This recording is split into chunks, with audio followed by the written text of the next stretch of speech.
సొంత మనుషులకు ఖరీదైన ప్రాంతంలో ఎకరం 99 పైసలకే ఇస్తారు. అదే పేదలైతే కాలువ గట్టున ఉన్నా సరే వారి ఇళ్లు కూల్చుతారు. ఏపీలో కూటమి నీతి ఇదే. అర్ధరాత్రి పోలీస్ బలగాలతో బుల్డోజర్లతో వచ్చి ఇళ్లలో వారిని బయటకు గెంటేసి కూల్చేశారు. ఇదెక్కడో కాదు, డిప్యూటీ స్పీకర్ రఘురామకృష్ణరాజు నియోజకవర్గంలోనే ఈ దౌర్జన్యకాండ జరిగింది. 50 ఏళ్లుగా అక్కడే నివసిస్తున్న వారి మొర వినేవారే ఈ ప్రభుత్వంలో లేరా? Vast story.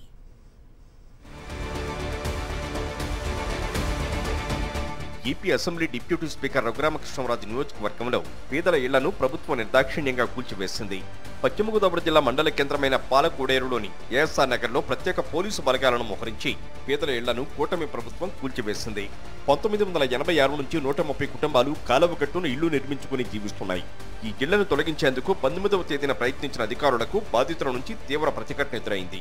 దీంతో వెనక్కు తగ్గిన అధికారులు జిల్లా అధికారులతో మాట్లాడుకోవాలని చెప్పి వెళ్లిపోయారు. అందుకు విరుద్ధంగా ఆదివారం తెల్లవారక ముందే బుల్డోజర్లతో వచ్చి ఇళ్లు కూల్చివేశారు. ఇళ్లలో నిద్రిస్తున్న వారిని లేపి ఖాళీ చేస్తారా లేక ఇలాగే కూల్చేయమంటారంటూ భయభ్రాంతులకు గురి చేశారు. మేము రోజు చచ్చిపోతున్నామండి. ఒకసారి చంపేయండి బాబు, ఒకసారి చంపేయండి బాబు, మమ్మల్ని అందరినీ కొండి ఒక్క కొంప కదా 150 కొంపలు ఒక్కసారి చంపేయండి. ఎందుకంటే ఈ సత్త బతకలేమండి. మాకు కూలి లేదు, కుమ్ము లేదు, తింటానికి లేదండి. పోలీసు వాళ్ళు మమ్మల్ని ఎలా కొట్టేది కూడా చేసి వాళ్ళు కేసులు చూసుకుంటాం. కేసులు అయితే మేము చూసుకుంటాం. ఎక్కించండి, ట్రైన్లు తీసుకురండి. ఎన్ని కేసులు చూడలేదు అంటే ఏంటి సార్? మేము లెక్కలేదా? ఓట్లకేనా మీకు విలువ లేదా? ఓట్లకేనా మీకు మేము జరిగి మీకు లెక్కలేదా? మేము మనుషులకు కనబడట్లేదా?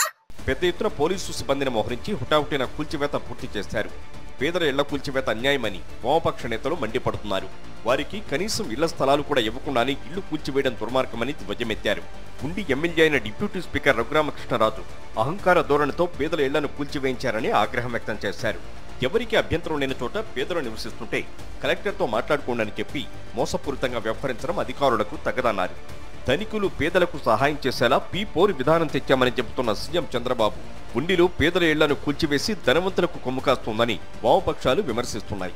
పేదల్ని హింసించే టీడీపీ భూస్థాపితం కావడం ఖాయమని వారు హెచ్చరిస్తున్నారు.